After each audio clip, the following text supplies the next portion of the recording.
Hai teman-teman, kembali lagi dengan Gram di sini. Kali ini saya akan melanjutkan cerita yang kemarin dengan judul Santet Penyebab Mandul. Cerita ini ditulis oleh Kak Wandi F. Cakara. Jadi buat kalian yang ingin membaca ceritanya secara langsung, kalian bisa kunjungi link dan profile yang sudah saya sertakan di deskripsi. So, langsung saja kita ke ceritanya. Aku mencubit lenganku dan terasa sakit. Berarti jelas kalau aku tidak bermimpi. Lalu kenapa bisa terjadi begini? Makhluk itu berjalan menuju rumah keluarga mertuaku, dan ia sendiri berdiri setelah berjarak 2 meter dari pintu rumah. Entah apa yang dilakukannya. Makhluk itu mendongakkan kepalanya tanpa mengeluarkan suara. Dan tak berapa lama kemudian, pintu rumah terbuka. Aku melihat Riana keluar mengenakan baju tidur tipisnya. Ia menghampiri sosok laki-laki yang mirip denganku dengan sikap manja. Dan itu tak pernah aku rasakan selama kami menikah. Tanpa basa-basi lagi, laki-laki jelmaan makhluk goib yang menyeramkan itu segera memondong istriku masuk ke rumah dan mungkin langsung menuju kamar. Gigi-gigiku bergemeletuk menahan amarah. Namun sayang aku tidak memiliki keberanian untuk menghadapi makhluk yang jelas bukan manusia itu. Untuk beberapa saat lamanya, aku hanya terduduk lesu tanpa tahu apa yang harus aku lakukan. Tak mungkin aku berdiam di sini hingga pagi hari. Maka aku kembali mendorong motorku sampai ke ujung jalan kampung. Kemudian menghidupkan mesinnya, lalu menyusuri ke kegelapan tengah malam. Aku merasa haus dan lapar karena sejak pulang kerja tadi belum sempat minum atau makan. Beruntung di depan sana ada sebuah kedai kecil yang kelihatannya sepi tanpa ada pengunjung. Aku pun segera merapat ke sana. Seorang wanita cantik tersenyum manis menyambutku. Namun belum aku memesan, aku lirik kiri, kanan, sampai melihat ke tempat yang agak jauhan. Aku merasa heran, juga sebab jalan ini begitu lengang dan sepi, dan tak ada warung atau rumah selain kedai kecil ini. Aku kembali memandang wanita cantik tadi, sambil di dalam hatiku berkata-kata, apa cewek ini gak takut berada sendirian tengah malam begini? Mbak, tolong bikinin kopi hitam ya. Aku pun memesan. Wanita tadi hanya mengangguk, kemudian meracik kopi untukku. Aku melihat masih ada gorengan pisang dan ubi yang kelihatannya masih mengepulkan asap. Maka aku mengambilnya satu dan menikmatinya. Rasanya mantap. Malam-malam begini ngopi ditemani gorengan hangat dan wajah cantik yang selalu tersenyum tentu adalah rezeki nikmat yang harus aku syukuri. Kelihatannya sepanjang jalan ini gak ada rumah atau warung lagi selain warung Mbak ini. Apa emang gak takut berjualan sendirian di tengah malam seperti ini? Ya barangkali ada orang iseng yang berniat tidak baik itu. Aku mulai membuka percakapan. Sudah biasa bang, di sini aman kok. Cewek itu membalas. Mbaknya tinggal di mana? Di belakang sana. Terkadang juga tidur di sini. Aku mencari arah yang ditunjuknya tadi, tapi aku tak melihat apa-apa selain kegelapan malam yang kian pekat. Apalagi langit kelihatan mulai mendung. Dan ketika kopiku hampir habis, hujan lebat tiba-tiba saja turun, menyiprati tempat dudukku. Terpaksa aku pindah ke dalam. Waduh, gimana nih mbak? Hujan tiba-tiba deras sekali, jadi gak bisa pergi akunya. Gak apa-apa bang, abang di sini saja tidur juga gak apa-apa. Terus kamu pulangnya gimana? Mungkin tidur di sini juga menemani abang. Hah? Maksudku ada kamar di dalam sana, aku bisa tidur di sana. Oh begitu. Jadi kapan warung ini mau mbak tutup? Sekarang saja bang, lagian sudah hampir pagi. Cewek tadi bergegas menutup penutup warung dan menyuruhku untuk memasukkan motorku. Apa mbak yakin? Gak takut tinggal berdua sama aku? Bisa saja kan kalau aku berbuat jahat sama mbak? Lagi-lagi ia hanya tersenyum sambil menggelengkan kepala. Setelah menutup warungnya, cewek itu tidak langsung beranjak pergi untuk tidur, melainkan malah duduk di hadapanku. Dalam keremangan lampu yang hanya beberapa watt saja, nampak wajahnya begitu cantik dan selalu tersenyum manis. "Sepertinya abang tengah punya masalah ya," kata cewek yang belum aku kenal namanya. "Oh iya, namaku Margono. Nama mbak siapa?" tanyaku sambil mengulurkan tangan. "Sandra," balasnya. Ia menjabat tanganku. Namun aneh, aku tak menemukan kehangatan pada telapak tangan cewek ini. Begitu dingin dan beku. Biasanya, kalau cowok keluar malam, apalagi sampai larut malam, itu pasti tengah menghindari masalah. Dan aku lihat abang sepertinya sudah berkeluarga. Berarti abang tengah menghadapi masalah rumah tangga. Lanjut cewek yang bernama Sandra. Ia memandangku dengan serius. Aku menarik nafas berat. Terbayang di mataku mungkin saat ini Ariana masih bersama makhluk itu di kamarnya. Aku tak sanggup membayangkan bagaimana jika ia tahu kalau yang tengah bersamanya itu bukanlah aku, suaminya, melainkan sesosok makhluk yang menyeramkan. Sebenarnya, aku malu untuk menceritakan perihal istriku yang telah terperdaya oleh makhluk gaib sebangsa jin atau genderuwo. Tapi karena memang tak ada bahan pembicaraan, maka akhirnya aku menceritakan apa yang baru saja aku lihat tadi. Lucu, punya istri cantik tapi diselingkuhi oleh makhluk gaib. Berarti ada masalah sama abangnya. Sandra tertawa mendengar ceritaku. Masalahnya memang cukup rumit. Dan aku kembali menceritakan asal mula terkena penyakit kelamin ini. Kasihan kamu, Bang. Begitulah ceritanya, sampai aku tak bisa pulang ke rumah. Aku takut istriku syok melihat aku dan makhluk yang menyerupai diriku itu. Maka biarlah aku yang menghindar. Maukah abang aku tolong? Maksud kamu? Aku bisa mengeluarkan sisa-sisa racun santet yang ada di kejantanan abang. Ah, yang benar. Asal abang mau berhubungan denganku. Aku terkejut mendengar kata-katanya. Mana mungkin? Kamu wanita baik-baik bukan? Iya, lalu kenapa? Menolong itu juga baik kan? Kalau kamu mau, kita bisa lakukan itu. Tapi tunggu, sepertinya hari hampir pagi dan harus cepat pulang. Tidurlah di sini atau di kamarku saja. Sandra bangkit dari duduknya dan bergegas menuju ruang belakang. Aneh, katanya mau pulang tapi malah ke belakang. Aku jadi penasaran juga. Perlahan aku melangkah mendekati kamar yang hanya ada satu, dan itu pasti kamar Sandra. Aku mengetuknya, namun tak ada jawaban. Dan ketika aku membuka pintu itu, ternyata kamar itu kosong. Lalu kemana Sandra pergi? Entah berapa lama aku tertidur. Aku terbangun saat merasakan tubuhku hangat. Dan ketika aku membuka mataku, bukan cahaya lampu listrik yang aku lihat, melainkan sinar dari matahari yang mulai naik. Aku merasa heran dengan apa yang aku lihat.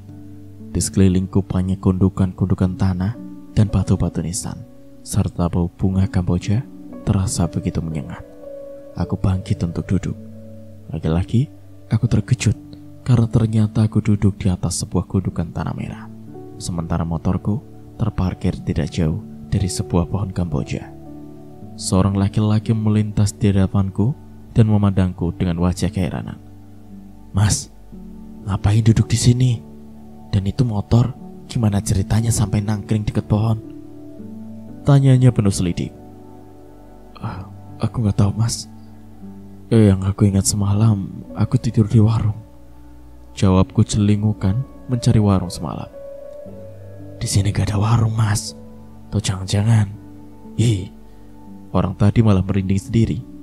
Aku tak bisa lagi berpikir dengan jernih. Anggap saja kalau semalam aku terbawa halusinasiku sendiri karena kesal kabur dari rumah. Dengan susah payah aku menuntun sepeda motorku menyusuri jalan kecil tanah merah untuk menuju pintu keluar TPU. Seorang lelaki paruh baya yang aku yakini kalau dia adalah kuncen atau penjaga makam yang tengah duduk dekat pintu gerbang terkejut melihatku. Kemudian ia menghadangku dan menanyaiku. Aku pun menjawab dengan jujur tanpa mengarang cerita berlebihan. Memang aneh juga. Semua pemakaman ini dikelilingi dengan pagar tembok yang tinggi. Jadi nggak mungkin motor bisa masuk ke dalam. walaupun memang ada tembok dibobol oleh warga hanya untuk menghubungkan dua tempat yang berseberangan. Sebab kalau harus memutar tentu sangat jauh sekali. Tapi itu pun cuma berbentuk lubang yang hanya pas untuk masuk orang saja. Tapi ya sudahlah mas, ini sudah perkenalan dengan salah satu penghuni makam ini, dan semoga tidak akan terulang lagi. Begitu penjelasan penjaga makam tanpa menakut-nakuti aku. Sesampainya aku di rumah, Ariana sudah menyambutku. Kenapa pulang lagi mas? Bukankah kamu baru berangkat menjelang subuh tadi? Ariana merasa heran melihat aku pulang. Aku memang pulang semalam, tapi aku terpaksa pergi lagi karena aku dengan mata kepalaku sendiri melihat kamu masuk ke dalam rumah bersama seorang pria yang mirip denganku. Jawabku sedikit kesal dan ingin melihat reaksi istriku. Aku gak ngerti maksud kamu itu mas. Kamu menuduh aku telah selingkuh begitu? Ariana cukup terpancing. Aku tidak menuduh kamu selingkuh, tapi aku kebetulan semalam melihat sosok yang sangat menyeramkan melayang turun dari atas pohon. Kemudian aku menceritakan apa yang aku alami semalam. Tidak mungkin itu. Itu jelas-jelas kamu mas, jawab Ariana. Kamu tidak pernah seromantis itu menyambutku saat pulang kerja, dan tak pernah aku memodong tubuh kamu hingga masuk ke dalam kamar. Dan kamu tahu sendiri, sejak aku divonis mandul, aku sudah jarang sekali tidur satu ranjang dengan kamu. Tega sekali kamu menuduh aku mas. Ana, aku sengaja tidak melabrak makhluk itu saat mengencani kamu. Aku takut kamu akan menjadi syok melihat kenyataan ini. Tapi Ana, simpanlah rahasia ini. Jangan sampai kedua orang tua kamu tahu dan kecewa. Jika kamu tidak percaya dengan kata-kataku ini, kita akan membuktikan pada saat menjelang kamu akan melahirkan. Makhluk itu pasti datang untuk melihat putranya lahir dari rahim manusia. Sudah, aku gak mau mendengar recehan kamu mas. Padahal ini akal-akalan kamu saja untuk tidak mau mengakui kalau bayi yang ada di dalam kandunganku ini adalah darah daging kamu. Setelah berkata demikian, ia masuk ke dalam kamarnya dan membanting pintu, hingga membuat kedua orang tuanya terkejut dan menghampiriku. Namun aku hanya menggeleng saat mereka bertanya. Malamnya, sepulang kerja, aku menelusuri jalan menuju warung yang aku singgahi semalam. Alhamdulillah, ternyata warung itu tetap ada di sana, dan bukan warung goib. Ada 3 orang lelaki yang tengah menikmati kopi sambil ngobrol dengan sesekali tertawa. Namun, ketika aku ikut duduk di samping mereka, mereka mendadak diam tanpa bersuara. Hanya mata mereka yang memandangi aku dengan tatapan yang aneh. Abang yang semalam mau pesan apa bang? Sambut cewek yang kemarin aku tahu bernama Sandra. Kopi hitam aja. Wah, kelihatannya warungnya agak ramai pengunjung nih, kataku sembari melirik ketika laki-laki yang kini malah siap untuk pergi. Kelihatannya mereka tidak senang dengan keberadaanku di sini. Mereka pergi begitu saja tanpa membayar terlebih dahulu. Biasa, mereka pun dulu bang. Mereka sudah langganan dan mereka kerja di jalanan itu. Sandra menunjuk ke arah jalan. Aneh, pikirku. Bukankah barusan aku melewati jalan itu? Jalan beraspal hitam. Namun sekarang berubah seperti jalan yang baru akan dibuat, penuh batu dan pasir. Oh iya, bagaimana tidur abang semalam? Tiba-tiba cewek itu bertanya. Entah dia ingin tahu atau tengah mengujiku. Nginyak juga. Tapi aku merasa heran saat aku mencari mbak, tapi gak ada. Dan yang lebih parah dan mengherankan lagi ketika aku bangun tidur, aku mendapati diriku berada di sebuah kuburan. Jawabku apa adanya. Apa abang merasa takut? Sama sekali tidak. Hanya butuh penjelasan dari kamu saja. Penjelasannya sederhana saja. Sebenarnya abang ini tersesat di dalam imajinasi abang sendiri. Abang tengah terpengaruh oleh makhluk yang meniduri istri abang. Dan kebetulan saat itu aku sedang berada di dekat abang. Maka aku buat sebuah rekayasa, menciptakan warung ini, dan menarik hati abang agar datang kepadaku. Seperti juga malam ini. Aku tahu abang pasti kembali untuk memastikan kalau warung ini tetap ada. Apa abang tidak memperhatikan ke sekeliling abang? Semua sepi dan sunyi, seakan tidak ada kehidupan, dan yang ada hanya warung ini bersama kita di dalamnya. Maksudnya?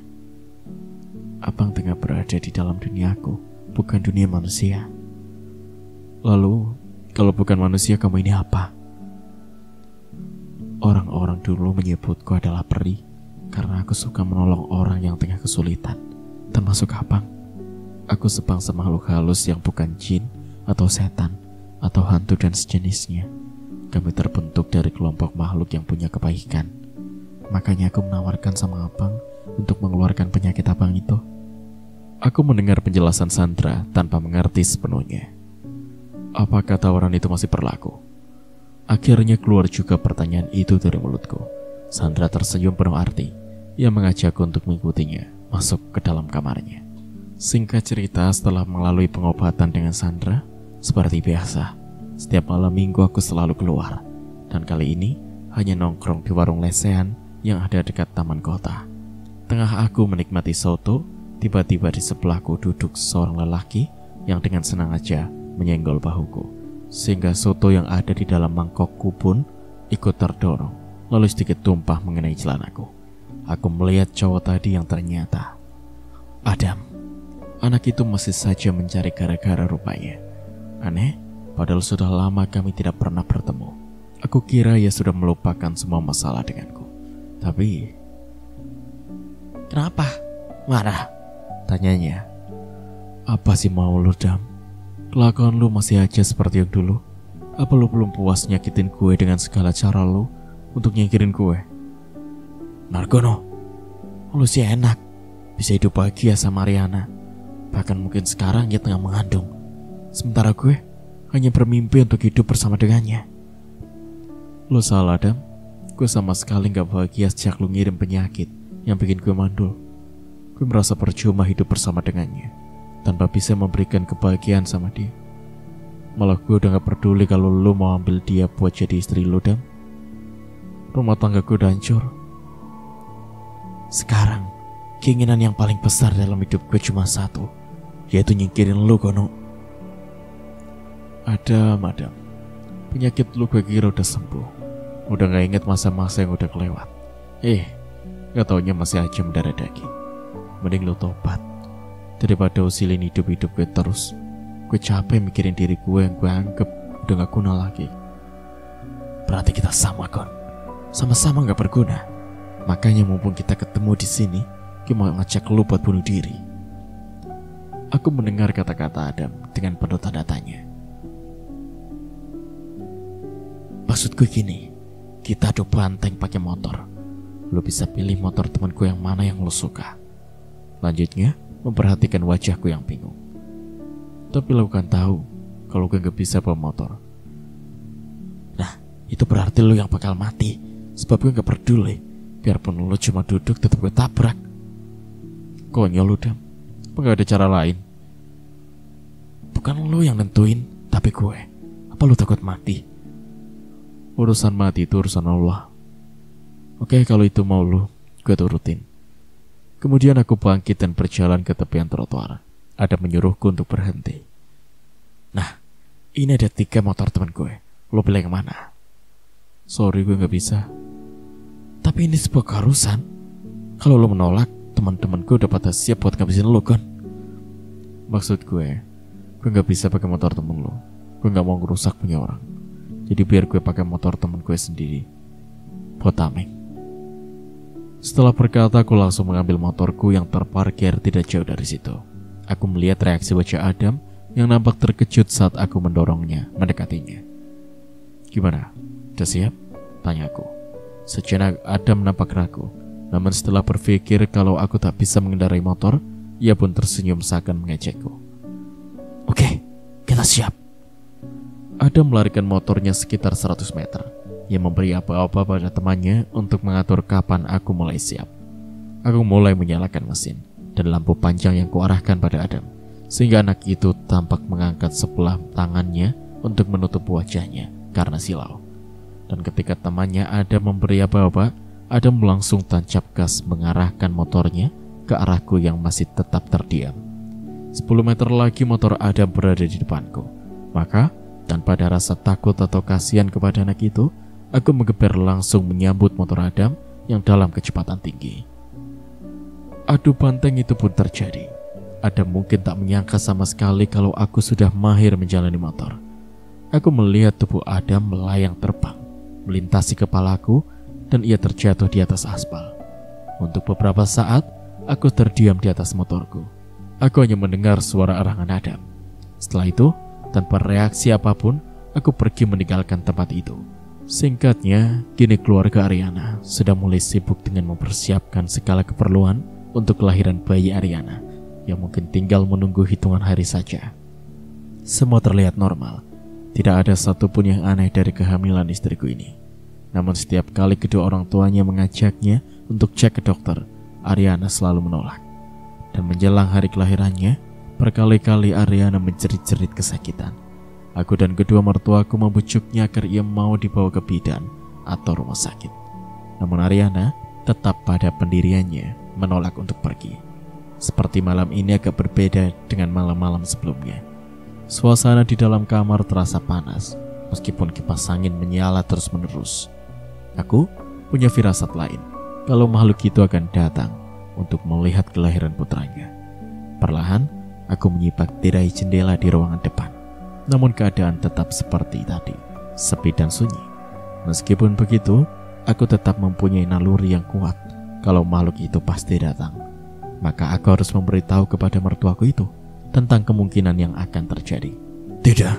Tidak mungkin anakku mengandung dari makhluk gaib. Kamu sengaja ingin lari dari tanggung jawab kono. Suara ayah mertuaku agak meninggi, dan Ariana yang mendengar itu ikut menjelaskan agar kedua orang tuanya bersiaga saja.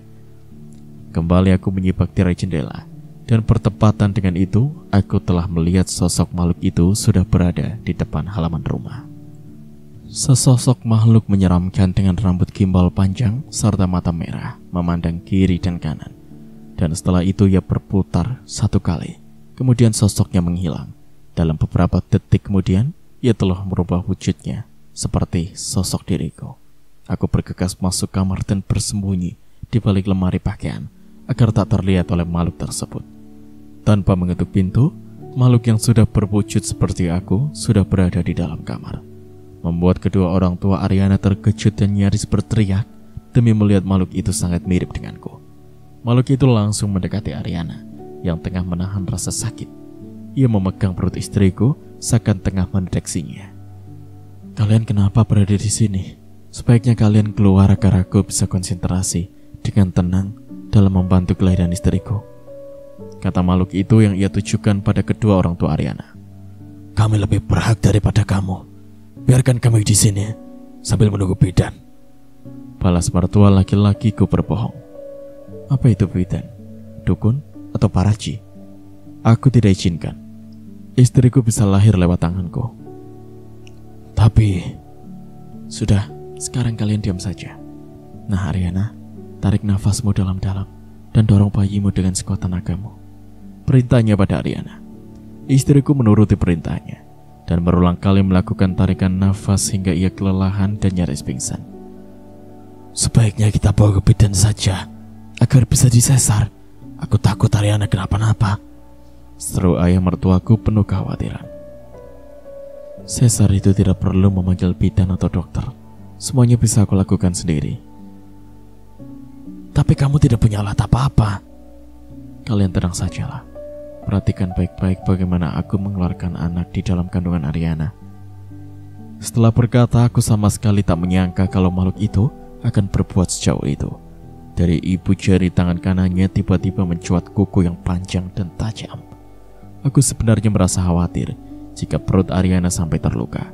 Namun di sisi lain aku percaya kalau makhluk itu punya kemampuan di atas manusia. Suami gadungan Ariana mulai menyentuh perut mulus istriku dan dengan perlahan ia menorehkan kukunya yang setajam sembilu. Baik aku maupun kedua mertuaku sama-sama tegang saat mendengar jeritan panjang yang menyayat hati dari mulut Ariana. Akhirnya istriku pun tak sadarkan diri. Ya, Ariana tidak tahu ketika perutnya terbuka lebar. Ada dua bocah tangan kecil menggapai-gapai tepian perut seakan mencari pegangan.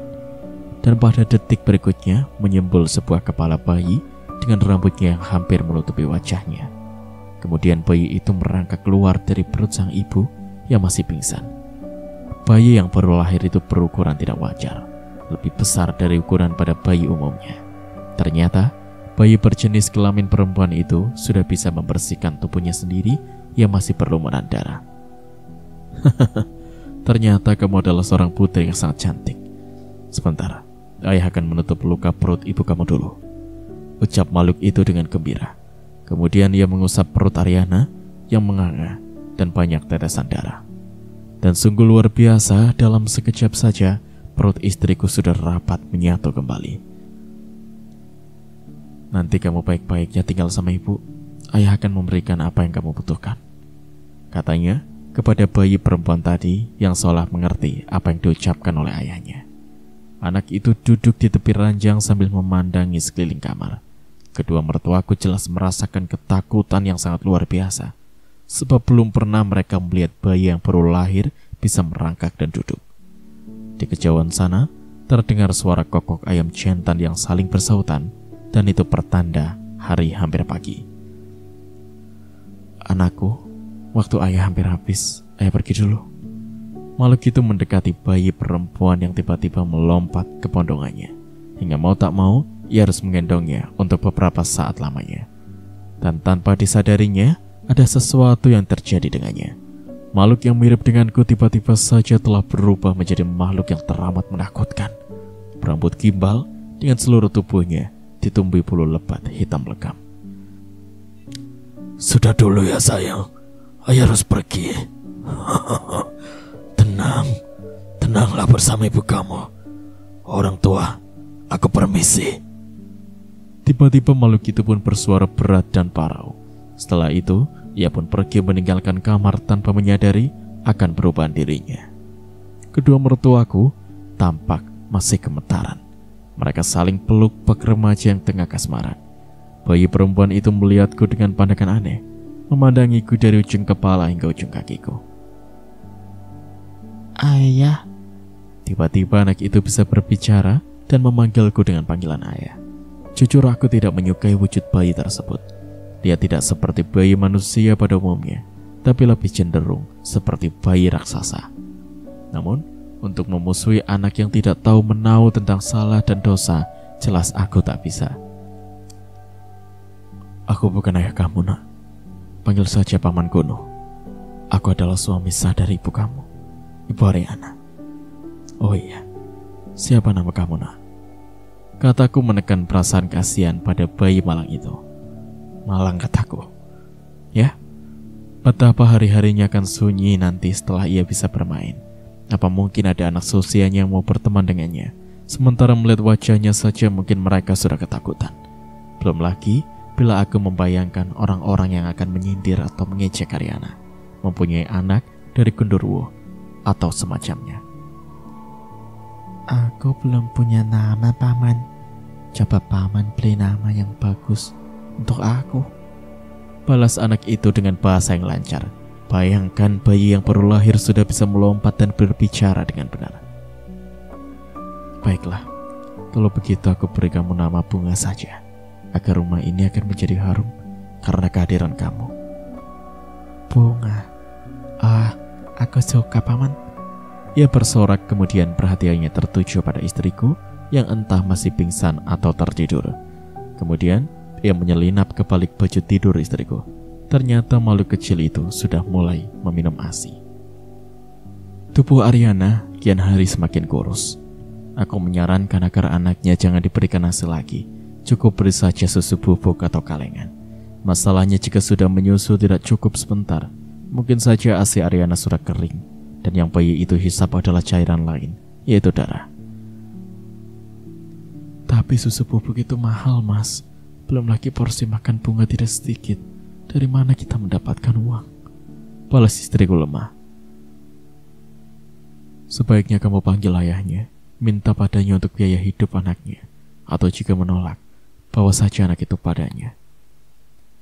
Tapi dia adalah anakku, Mas. Darah dagingku. Aku tak mau kehilangan dia.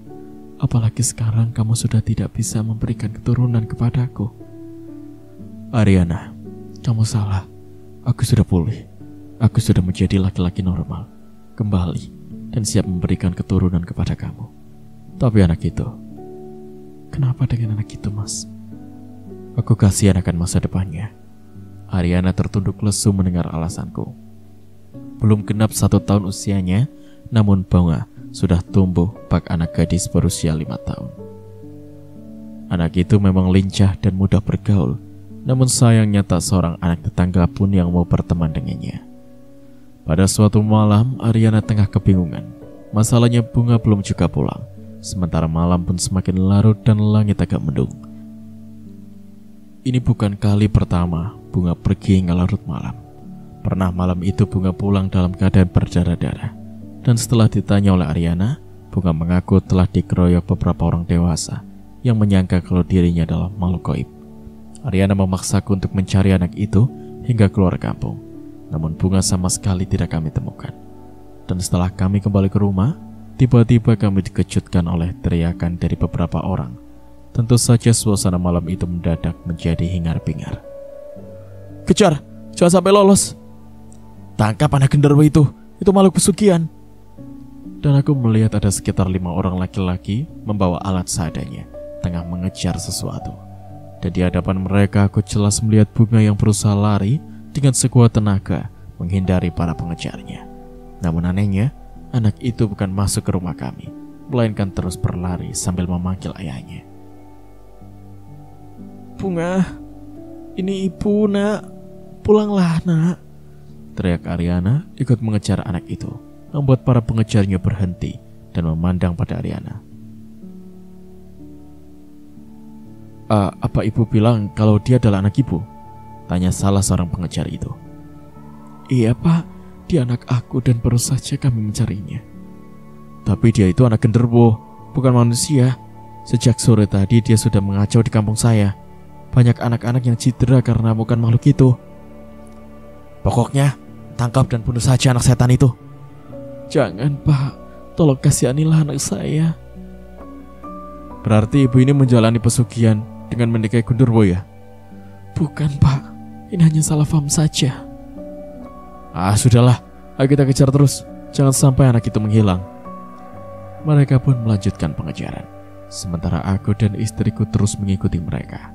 Entah sudah seberapa jauh kami berlarian melakukan pengejaran. Sungguh tak disangka kalau ternyata Bunga memiliki keberanian yang luar biasa. Ia begitu mudah berlarian walaupun di dalam tempat yang gelap.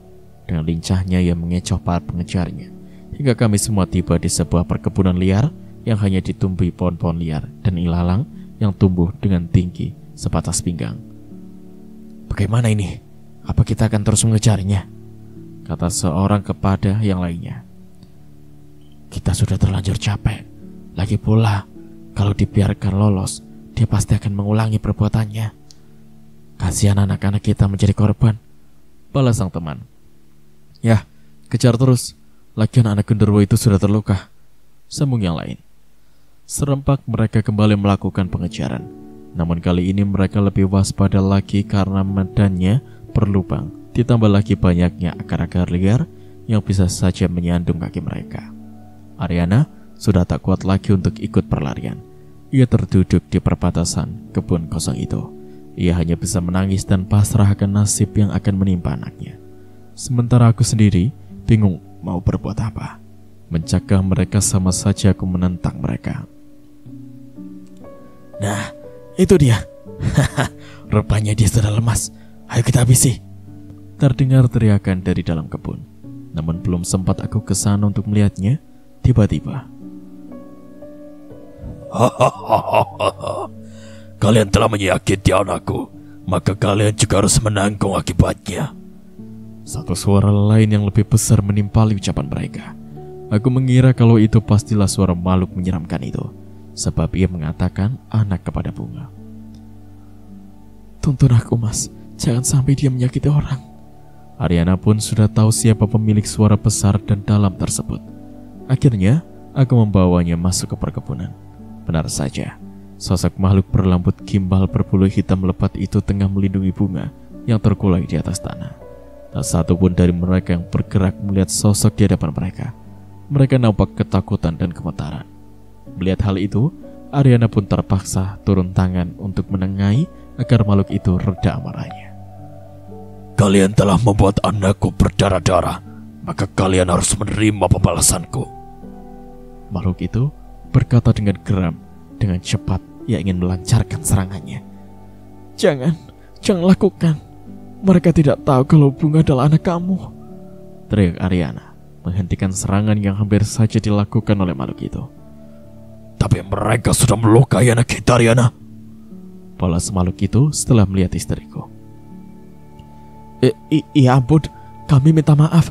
Kami tidak tahu Tuan Bergola, kata salah seorang dari mereka mencoba memberanikan diri.